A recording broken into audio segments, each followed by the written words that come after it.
And you know what? Today, it's just going to be real. It's going to be talking about real numbers. In fact, I'm going to show you our investor package on this particular property that we created back in 2006. There's a few highlights on that investor package that I want to share with you. Obviously, we have refined that package, and our Ignited members have a much more refined version of this, what we call now the credibility package. But I'm going to go through some of that with you today of what we shared with investors back then. And this particular one worked because we did get a joint venture partner on it. We bought this for zero money down for us. Obviously, the money partner had to put some money in. And so I'll show you how the numbers worked out and where we're sitting with it today. So our name of our company is Alberta Real Estate Opportunities. That's our property company that we have. And this was our investor package on this particular townhome. And you're going to see that the numbers here, the total cash investment was $25,000 to get into that property.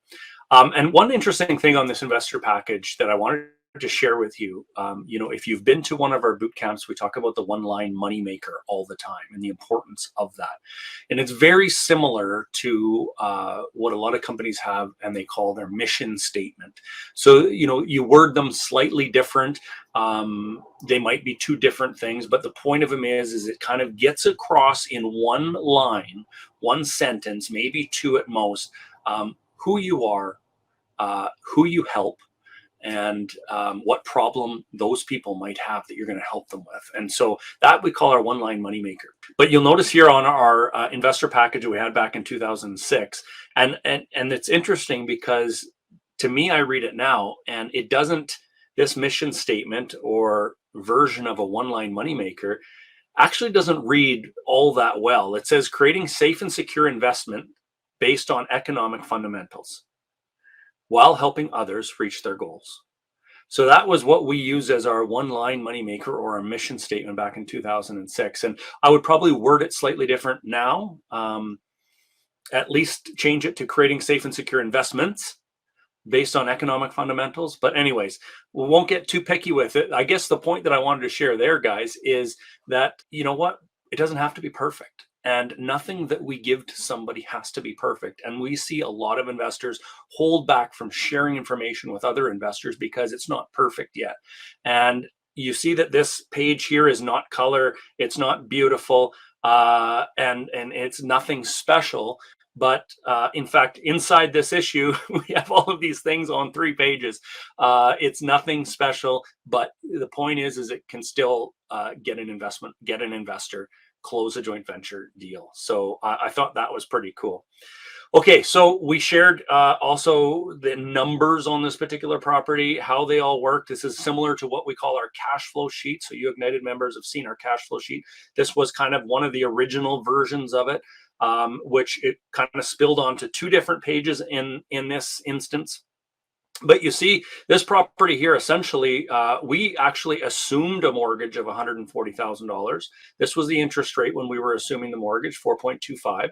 And so we were just looking to get the money down to buy this property.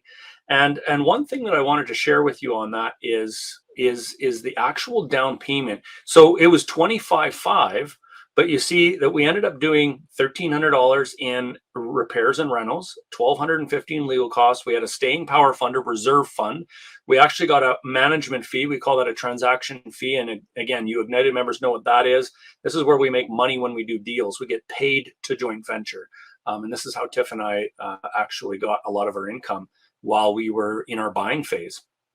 And so the down payment is $18,000, but the total cash required to close was $25,500, and that's what we were getting from our investor that was going to invest with us. So we ended up buying this property for $158,000. It had a $140,000 mortgage, and with all the closing costs, the investment that our investor had to put in was $25,500. Okay, we had some projections, and I wanted to share this part with you guys too, because some of the projections that we made on here was our 43-year average growth rate. Now, EREB stands for the Edmonton Real Estate Board. That's what it was called back then. It's changed names a little bit now, but that's what it was called back then. And the average over 43 years at that point was 6.33%. The 4-year average up to that point had been 9.4%. So we thought we were being conservative at a 7% growth rate. We always wanted to be on the conservative side. But as you're going to see, when it comes to our numbers a little bit later on, we weren't quite conservative enough with that estimation. So you'll see how those numbers work out. And of course, we had some numbers for our money partners as to what they would end up getting as an average ROI and a full ROI over a 7-year period. And all of our projections were for 7 years. You know, you'll see a lot of people projecting for 5 or for 10 or for 1. We always projected for 7, which is more than 5, less than 10. It seems attainable. It's not that long. It's not full 10 years, but you need time for your real estate to actually go up in value and all that sort of thing. So, so we thought 7 years was a good time period to project returns for. And so that's what we used back then. I wanted to show this page too, because this was a bit of a summary as to why this was a great property to buy. Transportation changes close by. So a ring road was going around the city at the time. Obviously, it's complete now. Complex was well managed, taken care of, very low condo fees. Property has a great mortgage in place, 4.25%. That was really good back then, guys. The cash to close is very low, $25,000. All amenities are close by, but we didn't leave it at that, which is very attractive for our tenants. So this is the point for an investor, is you always want to make your highlights good for, why do I care if the amenities are close? Well, it attracts good tenants. And then in bold here, this new property is only 16% down, including all acquisition costs. So we made that point stand out. So in your investor packages, always have a bit of a summary, guys, as to why this is a great property to buy, and throw that in there. Just some highlights, 6, 7, 5, but your top highlights as to why it's a good property to buy. Another little summary on the numbers, a picture. This was in black and white. This is literally what we sent. Poor quality, but this, you know, cameras weren't as good as they are these days. And then of course we had another piece of our cash flow sheet. So that was our full investor package that we sent back then. So how did this property work out? What happened? What did we do with it? That was back in 2006. We're now in 2022, so that is 16 years roughly that we've owned this property. So let's now have a look at how some of the steps as we go through this as to how this property worked out. And I'm going to share a little infographic with you so you can kind of see how this all works out. Here's again some things that I pick out when I look back, and it's always good to look back at some of the purchases you made and what were some of the good things. What were some of the bad things? Would you buy this type of property again? Would you not buy this type of property again? Those are some of the things that, you know, through your investing career, you want to just kind of analyze, because if you keep buying the exact same thing and it's not really working out, well, maybe you need to change. Or if you are buying a certain type of property and it is working quite well, there's no reason to change.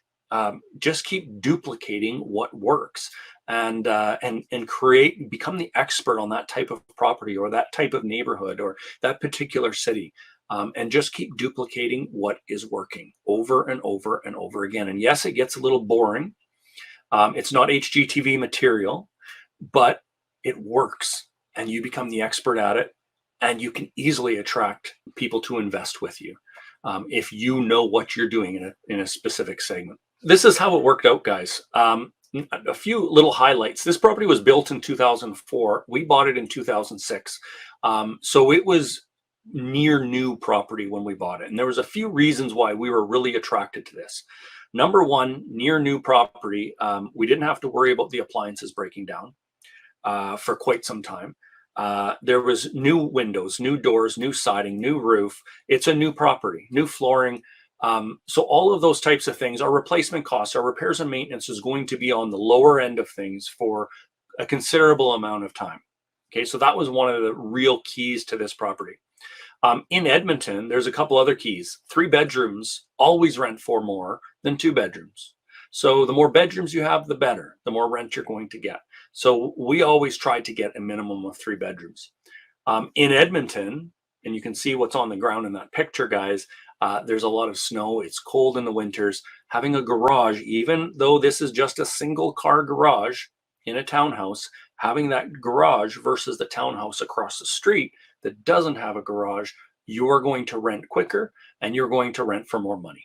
So having a garage in Edmonton was a really, really good asset as well. When we bought this property, it had a tenant in it. So the fact that it already had a tenant was very attractive. We had zero vacancy going into the property. And you're going to see as we go through this timeline, we actually had virtually no vacancy in this property over the last 16 years. We already talked about near the ring road expansion. So it was near new transportation changes. That's always a good thing. It essentially brings people's jobs closer to them if the transportation improves. And in this particular case, there was an assumable mortgage. So the mortgage was already in place on this property. So because of that, our money partner not need to qualify. Back then, you did not need to qualify for assumable mortgages. So it made it very attractive. You can still assume mortgages, guys. And this is a topic that we should be talking about more and more, is assuming mortgages in the markets that we're in right now. People that have low amounts of equity in their home but need to sell. Assuming their mortgage is a really good strategy, because that's where you can buy a property for less than 20% down if you take over the mortgage that's already on it. So those were some of the highlights there. So we bought this property in 2006, as you can see here, for $158,000. $25,500 was the investment that we secured on it from our money partner. We assumed the mortgage. At the time, it rented for $1,100 a month, and it cash flowed for $105 a month. One thing I'll note here, when I'm talking about the cash flow of $105 a month, we did not take into account in that case. Let me go back and show you actually on our estimated cash flow. Hopefully you guys can see that. Let me zoom in a little bit more here. Okay, our monthly cash flow estimated, our mortgage, taxes, condo fees, and insurance are the hard expenses that we accounted for. We did not account for property management, which was a mistake. We did not account for maintenance and repairs, which looking back was a mistake. And we did not account for a vacancy allowance. We thought to ourselves back then, well, there's a tenant in it now, and as soon as that tenant leaves, the market was hot, we're going to fill it with another one. We don't need to account for these things. Now, if we were to account for these things, this would be a negative cash flow property. We looked at it through rose-colored glasses at the time and thought, well, it cash flows $100 a month. And we thought it's a good property. It's newer. We're going to have very little issues with it, and we're okay with that. I'm pointing this out, guys, because some of you might be looking at properties that are tough to cash flow, maybe slightly negative cash flow. That's what this one was for us. And you're going to see in the end, it actually turned out okay, but it doesn't always turn out okay. And so that's where we want to start putting these buffers in. So if we added these buffers in, this would be a negative cash flow property. So 2008 comes along, guys. The market is flying in Edmonton. Okay. Actually, we hit our peak in July of 2007. So, everything is still fairly warm come 2008, spring of 2008. Well, spring is in the air. We're feeling very confident. The market is doing really well. We ended up refinancing this property. Remember, we bought it for $158 right here, but we refinanced it for $250,000. That's the value. It went up $100,000, which was a big gain for this property. It was roughly 20 months or so. It went up quite a bit. And so because we refinanced, we ended up pulling out $50,000, $25,000 roughly went back to each partner. So our money partner actually got all of their initial investment back within 20 months of buying this property. So at this point, they're in for $0. And we ended up throwing a check of $25,000 into our pocket, which Tiffany and I ended up using to go and buy another property. So that's what happened in 2008. Okay, so let's continue on down and see what happens. For the next 11 years, we continued to manage this property. Okay, we managed it. It did well. You'll see that we assumed a tenant at the very beginning, and you notice here, guys, that we ended up through the 11-year period only had 3 different tenants. So this was a very attractive property. The tenants that we put in stayed there for multiple years at a time, 3 years, 4 years, that sort of idea. And so it was very, very easy to take care of. And this was one of the properties, and this is one of the reasons why we still own this property, guys. It's on the other side of the city. We do self-manage a lot of our properties. And of course, Tiffany has people that take care of certain things, but we do self-manage. And this is a property we choose to keep in our portfolio because it's very, very easy. All we do is re-sign a lease every single year. There's the odd little maintenance requests that we take care of, and it just keeps plugging along. Throughout that 11 years, on average, we cash flowed about $4,000 a year. So it cash flowed quite well. And our mortgage pay down, now this was the key, 11 years of $5,000 a year starts to add up. On average, of course, it starts out less than that, and near the end, it's more than that, but on average, roughly about $5,000 a year. And here's another key point, guys, on this property, the value fluctuation. Do you see that? When we own investment properties, there were points, I think it was near 2012 or so, that the value of this property was $150,000. Now, remember, we bought it for $158,000. And remember, we refinanced it at $250,000. So our mortgage in this case was, let's say, roughly $40,000 to $50,000 higher than what the value of this property was. Now, can that be scary? Absolutely, it can be scary. But I'll say this, that the value fluctuation, whether it was at $150,000 or whether it was at $250,000, was quite frankly, for us, irrelevant where the property value was. And why is that? Because we weren't looking to sell. And so this is a mistake, again, that I see a lot of investors getting into, is riding the emotional waves of property values. Okay, it's going up. I'm all excited. I'm going to buy because the market's going up. But then when it goes down, I'm going to get all scared. And then, it goes down and oh, I'm underwater and I got to sell. And that's when people start to jump out and at the wrong time. And then it goes up again. And why didn't I keep that property? And then you ride this emotional roller coaster up and down throughout those 11 years of owning this property, between 2008 and 2019 in this case. If we keep our emotions out of it, if we don't focus on the value fluctuation, instead we focus on these numbers up here, it's cash flowing. Our tenants are covering our expenses. Our mortgage is getting paid down. Regardless of what the value does, going up or down is quite frankly irrelevant in this particular case. Easy to manage, 3 different tenants. So that was the 11 years that we had this property.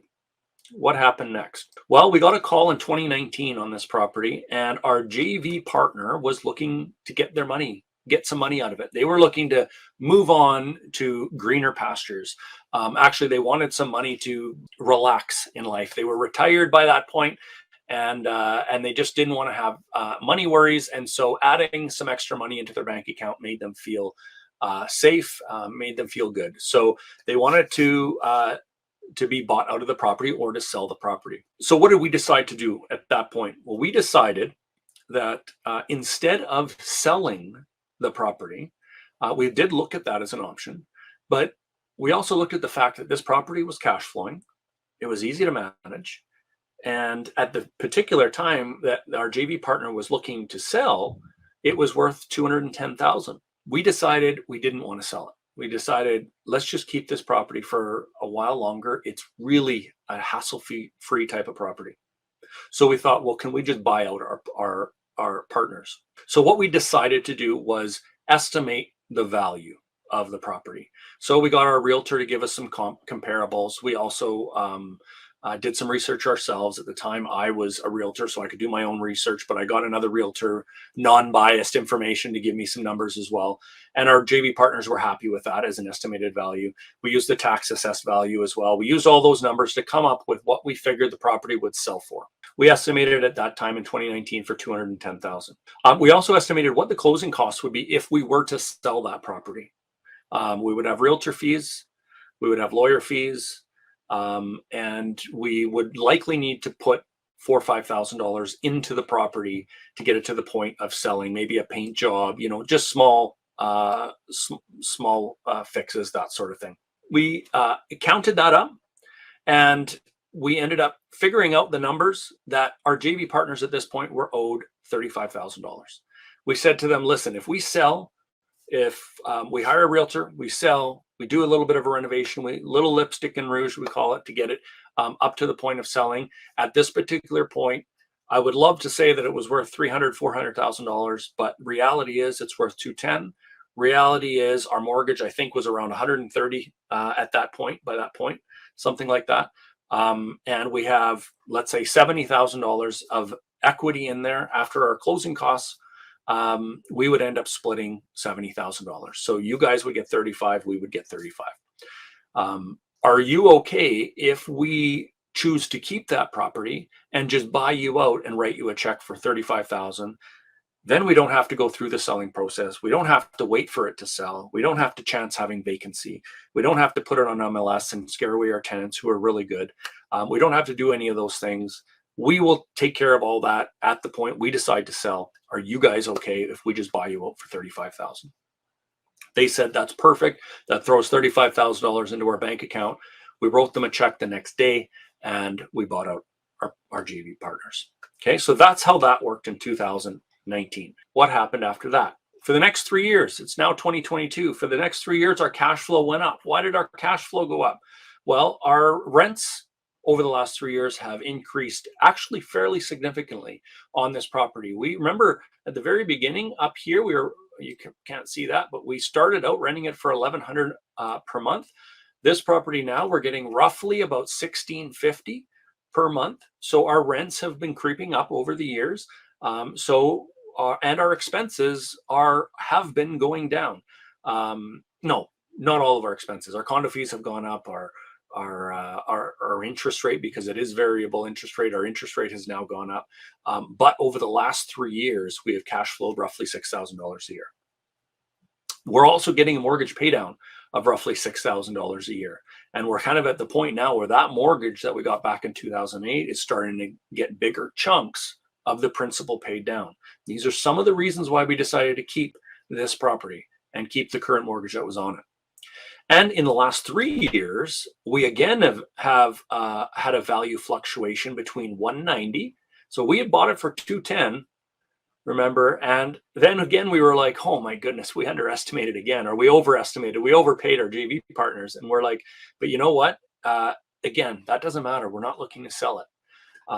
Last spring, it was valued closer to 250, actually $260,000 in that particular neighborhood, that particular property. So again, it has had that value fluctuation, but because we're cash flowing, because we're getting mortgage pay down, and because we have the same tenant for the last 3 years, it's virtually zero work for us. It's almost like a passive type of property. We're really doing nothing to it. We've decided to keep this property. It's very, very easy. So this is where we sit here in 2022. It's valued at roughly $225 right now. Our mortgage is at roughly $125. We're cash flowing about $615 a month, and we're getting $500 a month in pay down. So our overall returns on this particular property, we have $0 invested in it. In fact, we were paid $25,000 in 2008. You remember that, plus the cash flow we've been receiving on this property. And we currently have $100,000 in equity in it. And we currently have that same tenant that we've had since 2019. In fact, like 2018, something like that. So overall, that's how this particular property has worked out numbers wise. I will say, has it worked out the way that we originally expected it to and wanted it to and hoped that it would? No. We bought it for $158, and today it's valued at $225,000. And maybe there's somebody here that's listening can do that math, but that's certainly not the 7% per year that we were hoping for when we bought this property. But the fact is that you can never predict that number. Did we overestimate it? I would say we overestimated that number back then. That's a mistake that we made. But with good communication with your joint venture partner, and here's another area where I see a lot of people tend to miss the boat, is when things are going a little sideways in an investment, they don't tend to communicate that clearly to their joint venture partner. And so when there's that miscommunication or no communication, that's where your JV partners start to get squirmy. That's where they start to lose trust a little bit. And so guys, if you keep that communication strong, you update them on regularly, good and bad, then your JV partners know what's going on. They don't think you're trying to hide something, and they will flow with the punches. They understand that this is real estate and no one can predict what's going to happen. And in the end, they more than doubled their money. And yes, it took longer than they expected, but they more than doubled their money and they didn't have to do any work. We did it all for them. So in the end, this was an investment vehicle that still helped them out a lot. They were able to get the money that they needed at the time that they wanted to get it. Overall, it worked out really well. I wanted to go through a case study with you just so that you saw the timelines and how things work and how things change. It doesn't always stay the way that you had planned it to, and that's okay. That's reality. That's the way it really is in real life. So guys, that's our case study that we wanted to share with you today. Just an overall view of what a property investment looks like. And, we continue to hold this particular property. Do we hope the value is going to go up? Absolutely. Are we confident it's going to go up sometime in the next millennium? I hope so. It's gone up a little bit, but, at the end of the day, it's not about that.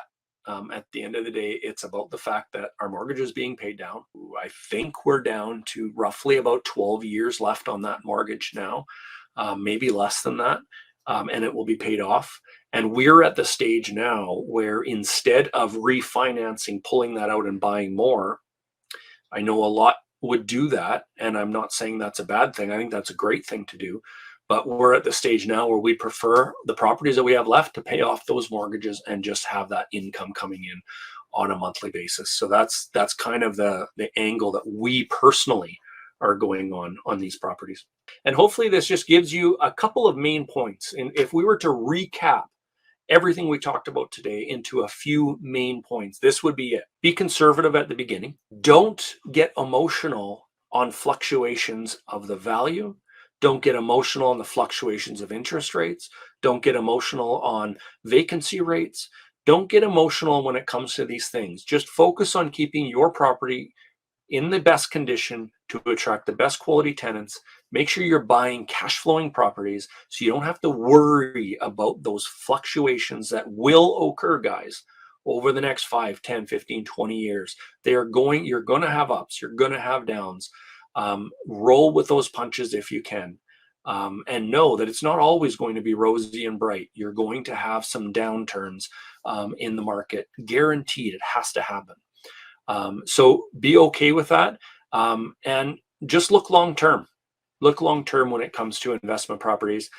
That's really where, imagine now this property, let's say it's worth $250,000. And let's say you have 5 of those. Let's say you have 10 of those. And, in 10, 15 years here, we have them all paid off. We have a lot of equity sitting there if we need it. But more importantly, our mortgages are paid off and we have lots of money coming in on a monthly basis that really requires little to no work. And so that's really something that you can start to pass on to your kids if you want, or you can start doing what you want with that money. That's where it can really start to make a big difference. Once you get to that point where you have that really high amount of passive income coming in. And so it takes time though, guys, to get to that point. And that's really the point in all of this. So thanks for joining us, guys. We will see you next week. Ask us anything and take care.